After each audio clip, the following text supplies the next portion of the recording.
Massive demand and minimal supply have caused sugar prices to rise sky high in Quetta. In the main market of the city, sugar is available at 69 and 70 rupees per kilogram in retail. But in the suburbs and interior parts of the province, it is being sold at 80 to 85 rupees per kilogram. And the utility stores, which were supposed to sell sugar at rupees 45 per kg, simply don't have any sugar. 69 rupees आज market की price है और इसकी वजह यह है कि पीछे मिलों से माल बहुत महंगा आ रहा है. And the wholesalers say the real problem started in the sugarcane fields of Sindh and Punjab. गन्ने की फसल कम है और दूसरी बात ये है Punjab side Sindh side load shedding बहुत है, इसलिए मिलने स्टार्ट नहीं होती. इसी वजह से माल बहुत कम बन रहा है, इसी वजह से ये चीनी शॉर्ट होने की बात.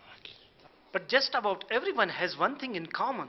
They all blame the government for what they say is its complete disinterest. पीछे से जो ना पीछे से जो चीनी जो ना महंगी पीछे से आ रही है, जो बड़े बड़े इसमें एमपीएस वगैरह बैठे हैं, बड़े बड़े वो बैठे हैं जो गवर्नमेंट के अंदर बैठे हैं, वो चीनी को जो ना इसको गिरान फरोशी कर रहे हैं. और गिरान फरोशी वो करते हैं, हमेशा से ये करते हैं, आवाम के नहीं और आवाम के नहीं. ये चक्की के नीचे आवाम पिस रही जा रही है, उनको ख्याल नहीं है. पाकिस्तान में पहली दफ़ा इतनी चीनी महंगी हुई इस डेट में. And not for the first time, the people are blaming the government for being so distracted by political crisis to take care of their real problems. चीनी इस टाइम कोयटा में 70 से 80 रुपए के करीब मिल रही है, तो आवाम जो नॉर्मल तबका है उसकी तो क़ुव्वत ख़रीद से बाहर होती जा रही है. इसके अलावा जितनी हमारी ज़रूरियात की चीज़ें हैं, गैस, बिजली, पानी, हर चीज़ आवाम से दूर होती जा रही है.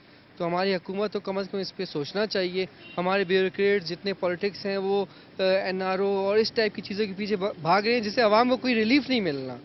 This repeat of sugar crisis now has Quetta and Balochistan firmly in its grip, unless the government chalks out and implements a strategy to overcome this bitter problem. Amjad Hussain, Dawn News, Quetta.